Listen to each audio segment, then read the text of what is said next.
तो आज मैं आपको एक अनोखी रहस्यमय कहानी सुनाऊंगा। अगर आप चैनल पर नए हैं तो अभी सब्सक्राइब कर ले तथा कहानी पूरा देखे। अंत में एक अनोखा रहस्य छुपा है। धन्यवाद। तो सुनिए। नामक एक ऋषि रहते थे।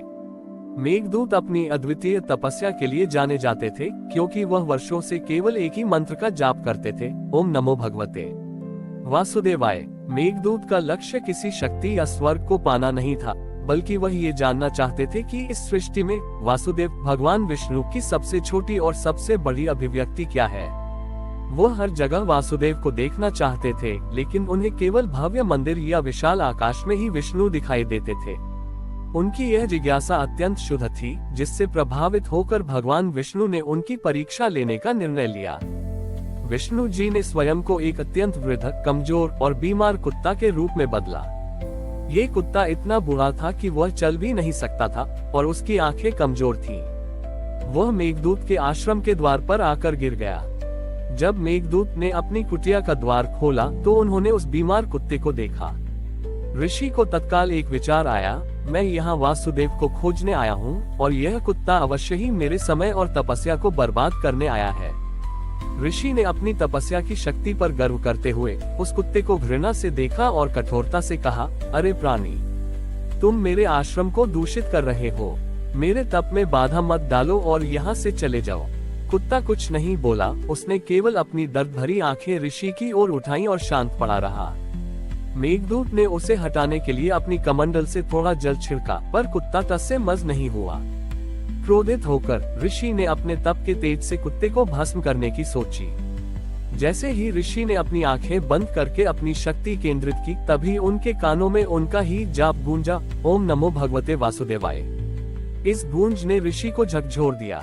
उन्हें अचानक याद आया कि वे किसे खोज रहे हैं। वासुदेव। वासुदेव का अर्थ है जो हर जगह निवास करते हैं। ऋषि की आंखें खुली और उन्होंने उस बूढ़े कुत्ते को फिर से देखा। इस बार उन्होंने कुत्ते को बीमार प्राणी के रूप में नहीं, बल्कि वासुदेव की सबसे छोटी और सबसे कमजोर अभिव्यक्ति के रूप में देखा। उन्हें लगा कि वह विशाल ब्रह्मांड और यह छोटा बीमार कुत्ता दोनों ही वासुदेव हैं।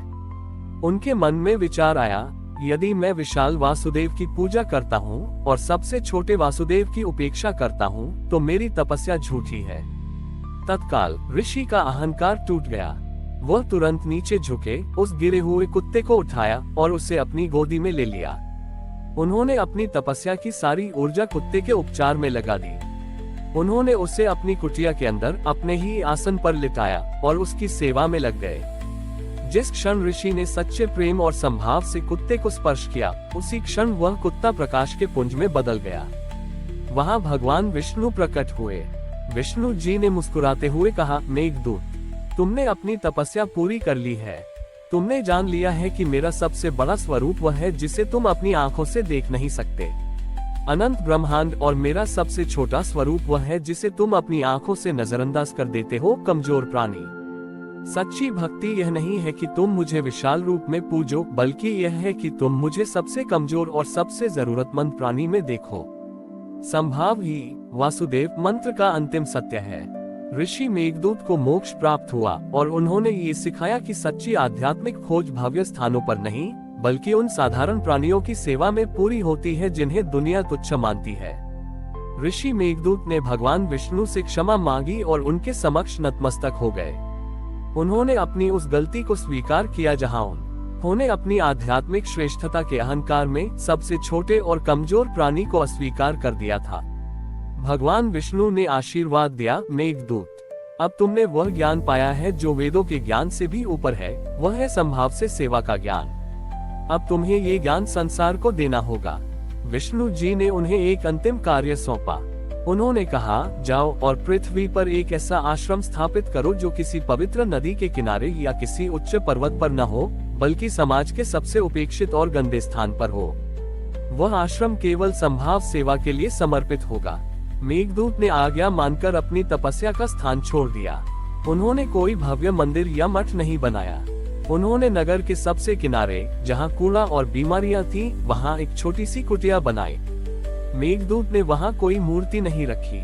उन्होंने केवल एक नियम बनाया, उनके आश्रम में आने वाले हर प्राणी को, चाहे वह गरीब हो रोगी हो या कोई घायल पशु हो, उसे साक्षात वासुदेव मानकर सेवा करनी होगी। मेघदूत ने अपनी बची हुई तपस्या की ऊर्जा को उपदेश देने में नहीं, बल्कि सेवा करने में लगाया। उन्होंने स्वयं अपने हाथों से रोगियों के घाव साफ किए, बीमार पशुओं को भोजन दिया और उन लोगों को सांत्वना दी जिन्हें समाज ने त्याग दिया था। जब लोग उन्हें देखते थे तो वे पूछते थे, हे ऋषि, आप इतनी गंदगी और दुख के बीच क्यों रहते हैं? आप किसी सुंदर मंदिर में क्यों नहीं जाते? मेघदूत का उत्तर सरल होता था, वासुदेव सबसे भव्य स्थान पर भी है और सबसे उपेक्षित स्थान पर भी। सुंदर मंदिर में तो कोई भी उनकी पूजा कर सकता है, लेकिन असली तपस्या ये है कि उन्हें वहां खोजा जाए जहां उनकी सबसे अधिक आवश्यकता है। जब मैं इन प्राणियों की सेवा करता हूं, तो मैं सीधे वासुदेव के सबसे कमजोर स्वरूप की सेवा कर रहा होता हूं। धीरे धीरे इस संभाव सेवा आश्रम की प्रसिद्धि फैलने लगी। लोग समझने लगे कि सच्ची भक्ति दिखावे में नहीं, बल्कि करुणा में है। धनी लोग अपने अहंकार को त्याग कर वहां सेवा करने आने लगे। उन्होंने सीखा कि सबसे बड़ा दान धन का नहीं, बल्कि समय और श्रम का होता है। इस प्रकार ऋषि मेघदूत ने वासुदेव मंत्र के वास्तविक अर्थ को क्रियात्मक रूप दिया। उन्होंने सिद्ध कर दिया कि भगवान विष्णु की सबसे बड़ी अभिव्यक्ति किसी विशाल मूर्ति या अनंत ब्रह्मांड में नहीं, बल्कि मनुष्य के हृदय की उस करुणा में है जो उसे हर प्राणी में ईश्वर को देखने और उसकी सेवा करने के लिए प्रेरित करती है। मेघदूत का आश्रम एक जीवित मंदिर बन गया, जहां हर सेवक पुजारी था और हर जरूरतमंद प्राणी साक्षात भगवान था। हमारी और भी आध्यात्मिक एवं अनोखी कहानियां देखने के लिए हमारे चैनल पर जाएं तथा धार्मिक एवं पौराणिक अनोखी कहानियां हमारे चैनल पर है। कृपया जाके देखें तथा हमारे चैनल को सब्सक्राइब करके रखें और वीडियो लाइक जरूर करें। धन्यवाद।